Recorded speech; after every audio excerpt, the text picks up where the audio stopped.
सन्माननीय उद्धव ठाकरे,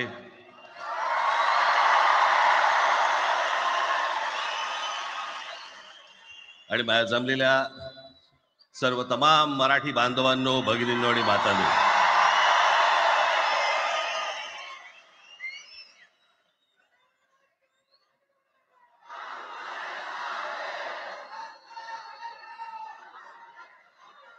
खरं तर दोघांची भाषणं संपली ना की एकत्र आरोळ्या ठोका.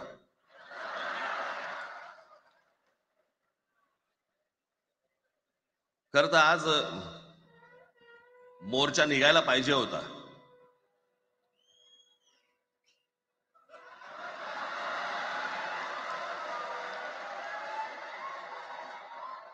तोंडानेच आहे ना.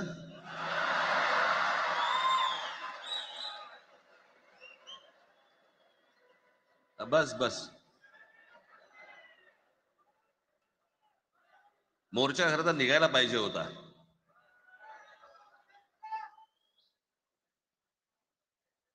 मराठी माणूस कसा सर्व बाजूने एकवटतो याचं एक चित्र मोठ्या प्रमाणावरती उभं राहिलं असतं.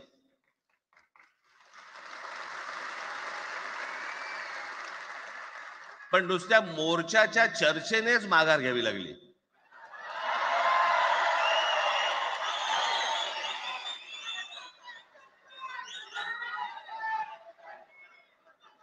खरं तर आजचाही मेळावा हा खरं तर शिवतीर्थावरती मैदानात व्हायला पाहिजे होता.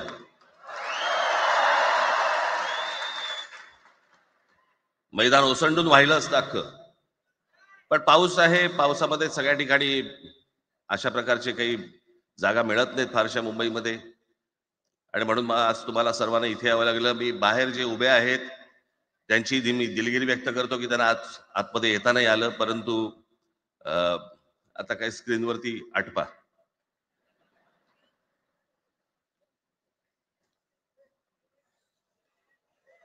मी माझ्या मुलाखतीमध्ये एक म्हटलं होतं की ज्याच्यातनं या सगळ्या गोष्टी खरं तर सुरू झाल्या, आणि मी असं म्हटलं होतं की कोणत्याही वादापेक्षा आणि कुठच्याही भांडणापेक्षा महाराष्ट्र मोठा आहे.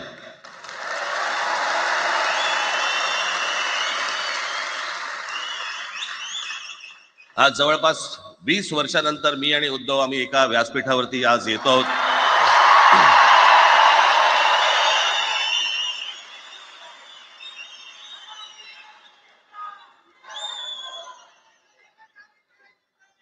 जे माननीय बाळासाहेबांना जमलं नाही, जे अनेकांना जमलं नाही, आम्हाला दोघांना एकत्र आणायचं, ते देवेंद्र फडणवीसला जमलं.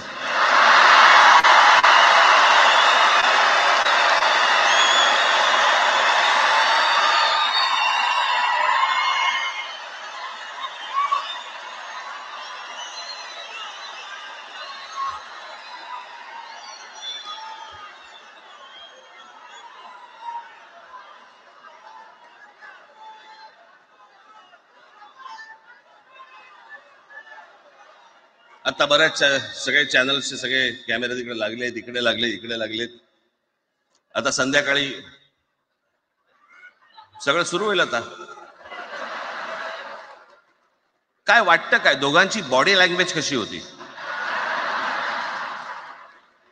कोणी कमी हसलं का? कोणी जास्ती हसलं का? कोणी बोलतायत का? आपल्याकडे मूळ विषय सोडून इतर गोष्टींमध्येच फार रस असतो अनेकांना. खरं तर आजचा हा मेळावा, मोर्चालाही तीच घोषणा होती, आजच्या मेळाव्यालाही तीच घोषणा आहे की कुठचाही झेंडा नाही, मराठी हाच अजेंडा.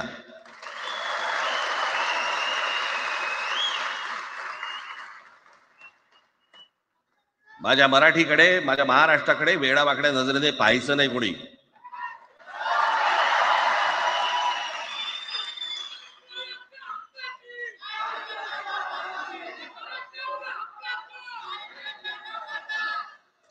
ठरलं ना आपलं सगळ्यात शेवटी द्यायच्या घोषणा. बसा, शांत बसा. खरं तर हा प्रश्नच अनाठाई होता, काही गरजच नव्हती. हे कुठून अचानक हिंदीचं आलं मला काही कळलं नाही मला.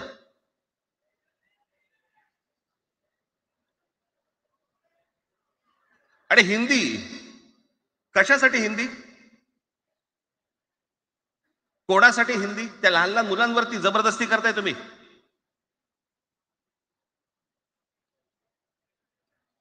कोणाला विचारायचं नाही, शिक्षण तज्ञांना काही विचारायचं नाही, कोणाला काही विचारायचं नाही. बस आमची सत्ता आहे, आमच्याकडे बहुमत आहे, आम्ही लादणार. तुमच्या हातात सत्ता असेल ती विधान भवनात, आमच्याकडे सत्ता आहे रस्त्यावर.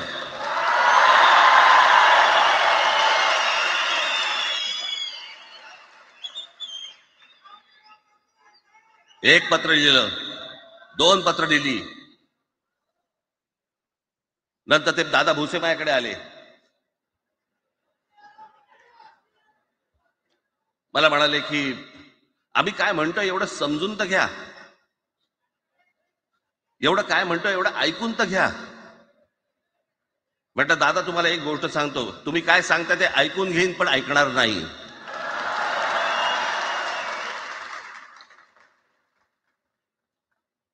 मराठीच्या विषयामध्ये त्याच्यात तुम्ही तिसरी भाषा लादताय. त्रिभाषा सूत्र, कुठलं त्रिभाषा सूत्र आणलं? त्रिभाषा सूत्र ज्या वेळेला आलं ते फक्त सेंट्रल गव्हर्नमेंट आणि राज्य सरकार, केंद्र सरकार आणि राज्य सरकार यांच्यामधल्या दुव्यासाठी म्हणून हे त्रिभाषा सूत्र फक्त आणलं. आज कोर्टातही नाही, तुम्ही हायकोर्टात जा, सुप्रीम कोर्टात जा, इंग्रजीमध्ये सगळ्या गोष्टी होतात. कुठे आहे त्रिभाषा सूत्र? मग मला सांगायला लागले म्हणे केंद्रीय शिक्षण धोरणामध्ये, त्या धोरणातही नाही राह, केंद्राच्या शिक्षण धोरणात, इतर कोणत्या राज्यातही नाही.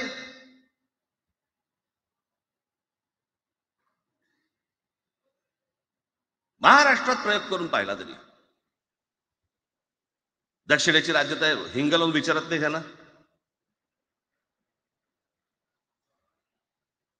पण महाराष्ट्र ज्या वेळेला पेटून उठतो त्यावेळेला काय घडतं आणि काय होतं हे आज राज्यकर्त्यांना समजलं असेल. त्याशिवाय का माघार घेतली?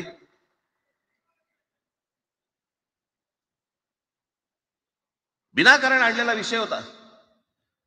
मी त्याशी त्या भुसेला सांगितलं, म्हटलं मला सांगा उत्तर प्रदेश, बिहार, राजस्थान, मध्य प्रदेश कोणती तिसरी भाषा आणणार आहे? खरं तर आणली पाहिजे.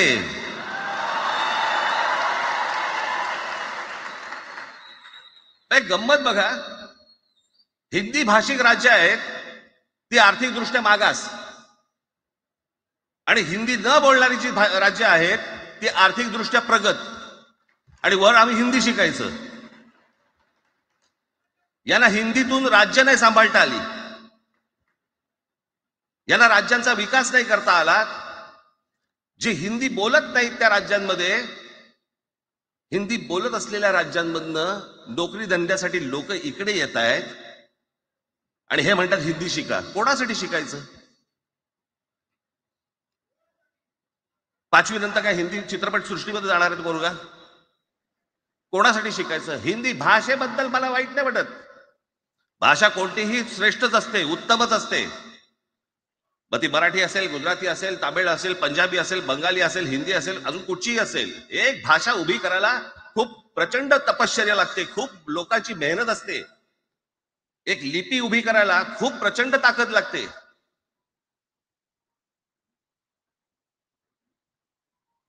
अशाच भाषा काय उभ्या राहत नसतात.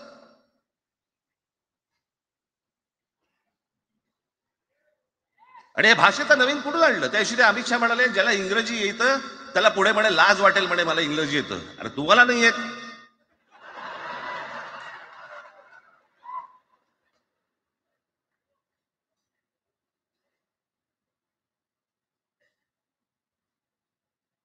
या संपूर्ण हिंद प्रांतावरती 125 वर्ष, 1400 वर्ष मराठ्यांनी राज्य केलं. 1400 वर्ष. इतक्या राज्यांवरती आम्ही राज्य केलं. त्यावेळेला राज्यच नव्हती, पण जे प्रदेश होते त्याच्यावरती राज्य केलं. आम्ही मराठी लादली गुजरातवरती, मध्य प्रदेशवरती, राजस्थानवरती, पंजाबवरती, इतर सगळ्या प्रांतांवरती जिथे जिथे म्हणून अटोकपर्यंत पोहोचले होते मराठा साम्राज्य, आम्ही लादली. अरे हिंदी भाषा आहे, 200 वर्षापूर्वीची भाषा आहे, महाराजांच्या काळात पण नव्हती.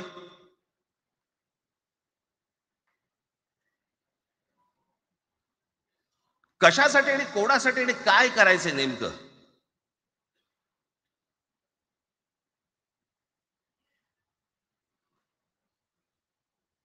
यांनी फक्त चाचपडून पाहिलं, चाचपडून.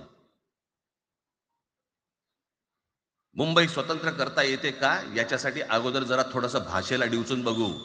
महाराष्ट्र शांत राहिला तर पुढे ते पाऊल टाकू.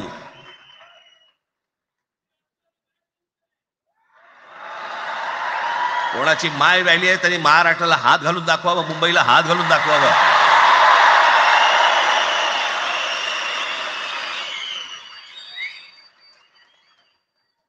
त्या मजाक वाटला काय? आम्ही शांत आहोत याचा अर्थ गांडू नाही आहोत.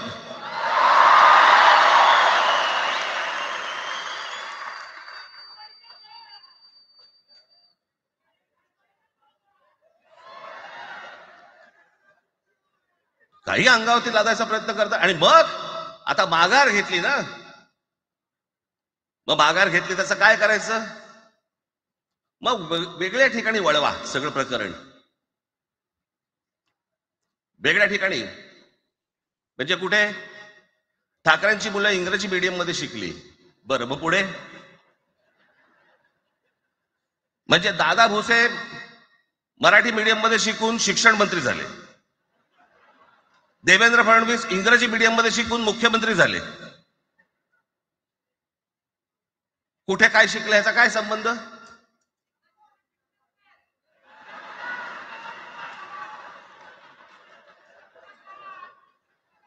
कोणाकोणाची मुलं इथे परदेशामध्ये शिकतायत, याद्या आहेत आमच्याकडे. त्याचं काय करणार तुम्ही? आणि त्याच्यातल्या त्याच्यात मंत्रिमंडळातल्या एक एक मंत्र्याचं हिंदी आहे का? फेफरं येईल, फेफरं.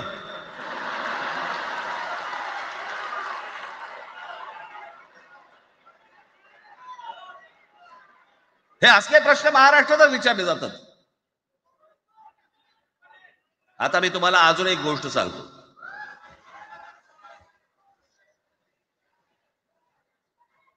आम्ही मराठी मीडियम मध्ये शिकलो, हो शिकलो. आमची मुलं इंग्रजी मीडियम मध्ये शिकली, हो शिकली. मग याच्यावरती तुम्ही प्रश्न काय उपस्थित केला? ह्यांना मराठीचा पुळका कसा? हे इंग्रजी मीडियम मध्ये टाकतात. बरं, सन्माननीय माननीय बाळासाहेब ठाकरे आणि माझे वडील श्रीकांत ठाकरे हे इंग्रजी मीडियम मध्ये शिकलेले आहेत. या दोघांवरती तुम्ही मराठी बद्दल शंका घेऊ शकता का?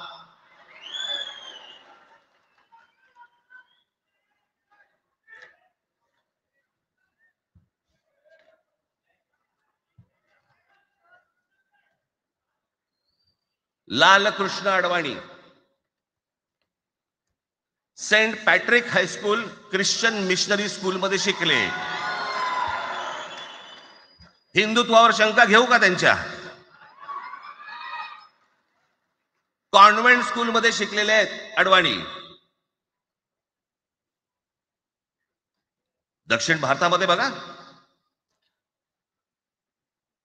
तमिळच्या प्रश्नावरती, तेलुगूच्या प्रश्नावरती कडवटपणे समोर येऊन उभे राहतात. कोण विचारते तर तुमची मुलं कुठे शिकली आणि तुम्ही कुठे शिकलात?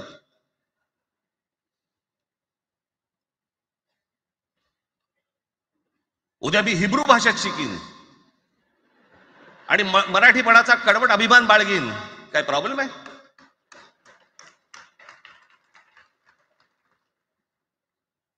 मी आता तुमच्याकडे दक्षिणेतले इंग्रजीमध्ये, मी अगदी थोडक्यात यादी आणली आहे. दक्षिण भारतातील इंग्रजी माध्यमात शिकलेले नेते आणि अभिनेते: Jayalalithaa Doveton English medium school, Stalin English medium school Loyola, Kanimozhi Presentation Convent school, Udhayanidhi म्हणजे करुणानिधींचा नातू डॉन बॉस्को, चंद्रबाबू नायडू वडील इंग्लिश टीचर होते, शिक्षण इंग्रजी माध्यमात झालं. पवन कल्याण आंध्र उपमुख्यमंत्री, शिक्षण सेंट ॲन. नारा लोकेश एनटीआरचा नातू, चंद्रबाबूंचा मुलगा, Stanford school. Kamal Hasan Santhome high school. अभिनेता विक्रम मॉटफोर्ड स्कूल. अभिनेता Suriya English medium. AR Rahman आधी पद्मशेषाद्री बालभवन आणि नंतर मद्रास कृष्णजी हायस्कूल. परवा दिवशीचा एक प्रसंग सांगतो. एका व्यासपीठावरती तामिळनाडूमध्ये AR रहमान व्यासपीठावरती उभे होते, काहीतरी कार्यक्रम होता, त्या बाई तामिळमध्ये बोलत होत्या. अचानक ती बाई हिंदीत बोलायला लागली. त्याच्यावरती रहमानने तिच्याकडे असं बघितलं, बोलला हिंदी, आणि व्यासपीठावरनं खाली उतरला.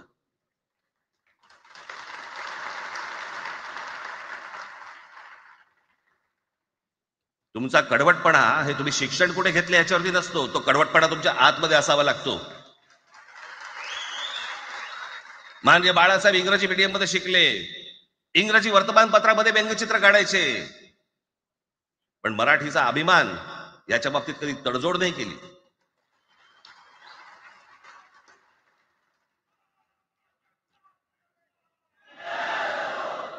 म्हणे एक भाषा म्हणे सगळ्यांनाच बांधून ठेवते. कुठची एक भाषा?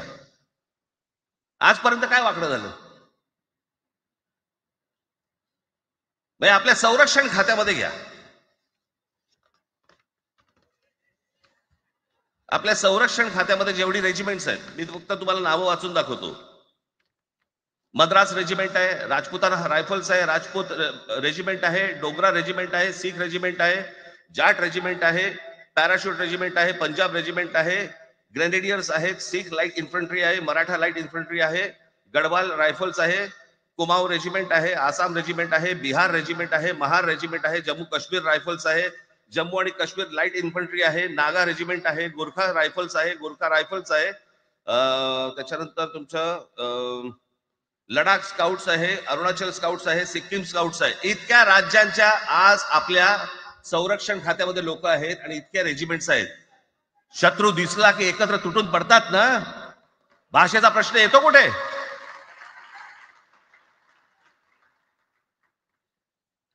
या देशामध्ये जेव्हा भाषावार प्रांतरचना झाली, तीच या गोष्टींसाठी झाली ना, की प्रत्येक भाग तसे भाषांचे होते म्हणून.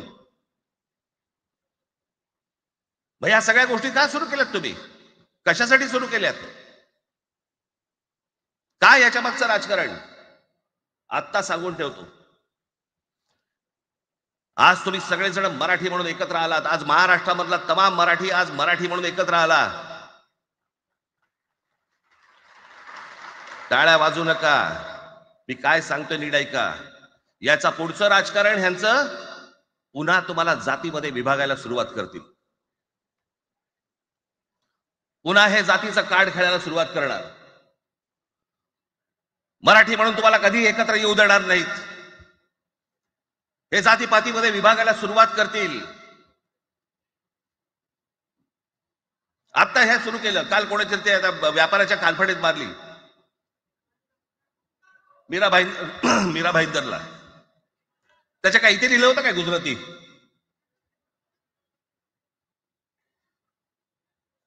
पण एवढंही आपल्याकडे काही जे चॅनल मध्ये, मराठी नाही इतर चॅनल मध्ये, हिंदी आणि याच्यात गुजराती माणसाला मारला. कुठच्या गुजराती माणसाला मारला? बाचाबाचीमध्ये समोरचा गुजराती निघाला, इकडचा मराठी निघाला. त्याच्यामध्ये काय गुजरात्यानं मारलं का? केवढे व्यापारी आहेत. अजून तर काहीच केलेलं नाही.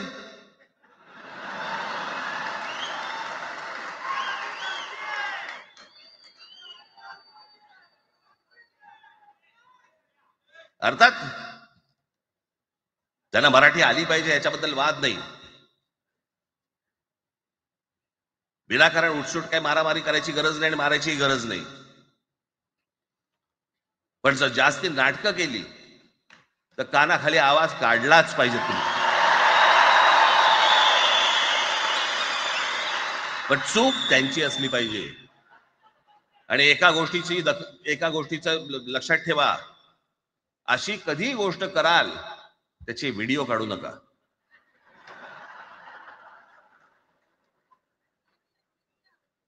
आपल्यामध्येच त्यांना कळलं पाहिजे. कळलं का? मारणारा कधी सांगत नसतो, मार खाणारा सांगत असतो मला मारला म्हणून. त्यांना सांगू देत. पण याचा अर्थ उठसूट कोणालाही उगाच मारायचं काही कारण नाहीये. अनेक लोक आहेत, अनेक गुजराती लोक आहेत, माझ्या अनेक परिचयाचे आहेत.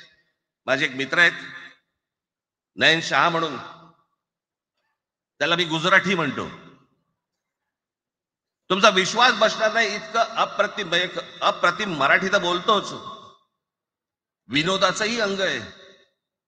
आणि शिवाजी पार्क मैदानामध्ये फिरताना कानाला हेडफोन लावून पु ल देशपांडे ऐकणारा गुजराती आहे.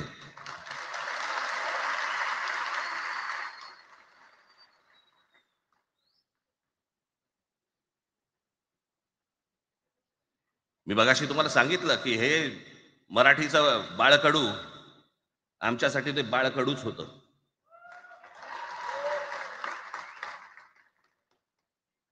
मी मागे एक प्रसंग सांगितला होता, आज मुद्दा म्हणतो प्रसंग सांगतो आपल्याला की हे आमच्या धमन्यांमध्ये आलं कुठून.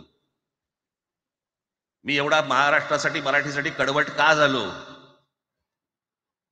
लहानपणापासूनचे अनेक प्रसंग आहेत माननीय बाळासाहेबांबरोबरचे,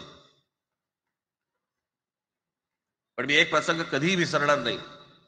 आणि तो 1999 सालचा आहे.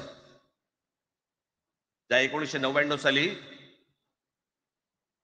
शिवसेना भारतीय जनता पक्षाची युती सरकार येणार अशी परिस्थिती होती.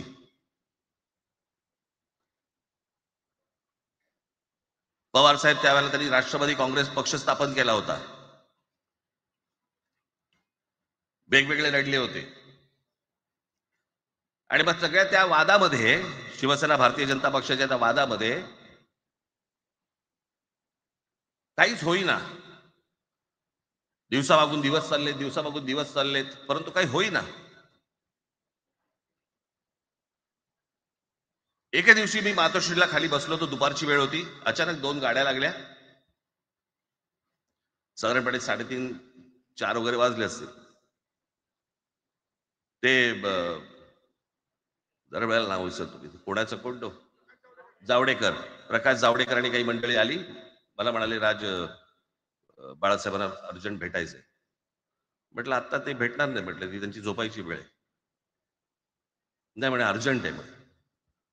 म्हटलं नाही भेटणार, म्हटलं मी तुम्हाला सांगतो. म्हटलं काय विषय काय. म्हटलं मी बोलायचं काम करतो, म्हटलं काय विषय काय. त्यांना सांगा मुख्यमंत्री पदाचा विषय झालेला आहे. म्हटलं अच्छा, अरे वा. म्हटलं काय झालं. सुरेशदादा जैन यांना दोन्ही बाजूने आम्ही ठरवलंय की त्यांना मुख्यमंत्री करायचं, एवढं फक्त बाळासाहेबांना सांगायचं. ठीक. मी वर गेलो. रूम मध्ये काळोख, शांतता. आम्ही अरे तुरेमध्ये बोलायचो म्हणून मी हाक मारली. म्हटलं हे काका गाढ झोपले होते. म्हटलं काका उठ, हे काका उठ. बघितलं माझ्याकडे. काय रे. म्हटलं नाही, ती सगळे खाली जावडेकर वगैरे सगळी मंडळी आली आहेत. म्हटलं बरं मग. नाही ते म्हणतात ते मुख्यमंत्री पदाचा विषय झालाय म्हणून. म्हटलं बघ ते मला काय झालं. ते म्हणाले सुरेशदादा जैन यांना मुख्यमंत्री पदासाठी दोन्ही जणांनी सांगितलं की करायचं म्हणून. असं माझ्याकडे बघितलं त्यांना जाऊन सांग महाराष्ट्राचा मुख्यमंत्री मराठीच होईल, दुसरा कोणी होणार नाही.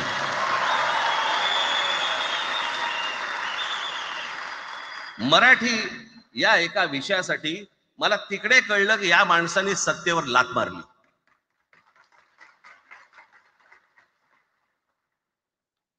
हे संस्कार ज्या पोरावरती झाले असतील तो मराठीसाठी तडजोड करेल काय. बाकी सगळ्या युत्या आघाड्या सगळ्या कुठच्याही गोष्टी होत राहतील, महाराष्ट्र मराठी माणूस मराठी भाषा याच्यावर तडजोड होणार नाही, कोणत्याही परिस्थितीत होणार नाही. याच्या पुढे देखील तुम्ही सर्वांनी सावध असणं पण गरजेचं आहे आणि सतर्क असणं पण तेवढंच गरजेचं आहे. पुढे पुढे काय काय गोष्टी घडतील, काय काय गोष्टी होतील कल्पना नाही. परंतु मला असं वाटतं की ही मराठीसाठीची एकजूट ही कायम राहावी आणि महाराष्ट्रामध्ये सन्माननीय माननीय बाळासाहेबांचं जे स्वप्न होतं ते पुन्हा साकारावं अशी एक आशा अपेक्षा आणि इच्छा व्यक्त करतो आणि आपल्या सर्वांची मी रजा घेतो. धन्यवाद. जय हिंद, जय महाराष्ट्र.